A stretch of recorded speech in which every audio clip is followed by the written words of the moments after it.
Hey guys, this is Humble Rumble Boxing, and I'm just here to cover a fight I'm interested in, which is coming up in the coming weeks. The fight is Joyce versus Takam. I'm gonna just have a brief brush through the tail of the tape, just to give a brief overview of the fight coming up. Joyce is 6'6", tall, which is 5 inches taller than Takam. They both have a similar reach, which is unusual considering Takam is a shorter heavyweight, but for me, 80.5 inch reach to Joyce's 80. That's quite unusual for such a squat short man. Well, let's say that he's 6'1", but in the supersized heavyweight era of today, um, Takam is 40 years old and Joyce is 35, but Joyce seems a much younger 35 than Takam is a 40. I'm sure Takam, 40 years old, is a good age for the fights he's been in. Athletically, Joyce is a very athletic individual. Like, I know he gets a lot of stick for being slow Joyce, I hear a lot of people call him, but his footwork is very, very good, and he's quick on his feet. Obviously, he can do flips, which shows an explosive ability, and his, compared to Takam, who isn't a bad athlete himself, he has a very strong base, a different sort of athlete, very strong base, thick calves. And saying that, Joyce himself isn't particularly skinny or anything. He's a very strong base himself. That's why they both are very durable. Both have very good chins. And neither are a particularly unathletic heavyweight. You have to take into account, though, that Takam is 40 years of age now. Otherwise, I think people have a go at Joyce's hand speed, but I think his hand speed's pretty good. It's got to be quite good by the way he out-jabbed Dubois. I know he used a lot of time in, but I think it's more of an optical illusion than anything. Like, he can't be as slow as people make him out because he's beaten some very good fighters, and you can't beat fighters with slow hand speed.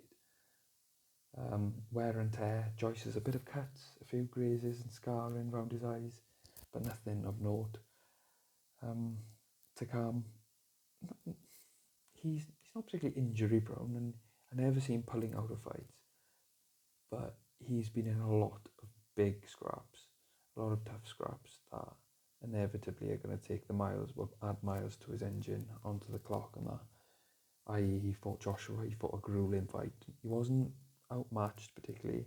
He was beaten fair, but I don't think he was out of his depth. But it doesn't mean he didn't take a beating, and he did. They both knocked lumps out of each other that night. And the Chisora fight was pretty grueling. The Povetkin fight he had, pretty full on in itself. So I'd say Takam, age 40, has a lot of wear and tear, and will you see the best of him coming out to fight Joyce? On their last three opponents, last three notable opponents, not that the other ones aren't notable, but these are the names that stand out for me. Joyce has beaten Dubois by stoppage, Brian Jennings by points, and Ustinov by stoppage. He looked very impressive against Dubois, and Brian Jennings is a elite fighter. I honestly think he's a very fit, good fighter, and to be able to get past him, Joyce showed a lot that night. Ustinov, he blew Ustinov out the water, but Ustinov obviously is getting on now, but he was a little bit more fresh then. Takam fought Jerry Forrest and has fought Chisora. He beat Jerry Forrest and he beat Gashi. Those are the two names that stand out for me.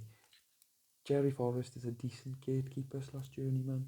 Gashi depends on how he's feeling. He can turn up to scrap if he thinks he's got a chance. He just ran most of that fight as far as I remember.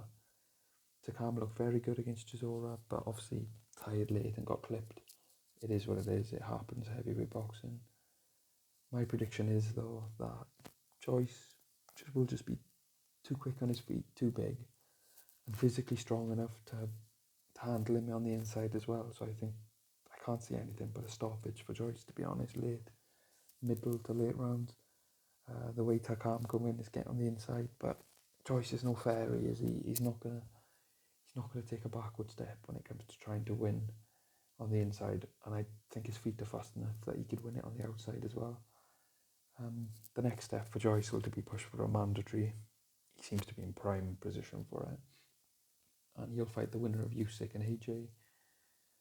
Takam, I'm predicting he'll lose, so I guess his next step will be either to fight a prospect or to step down and fight somebody on a streaming website, because he seems to be drumming very hard for that. But I don't know how his contracts are working. I don't know how many fights he's got left, but that's up to him at the end of the day.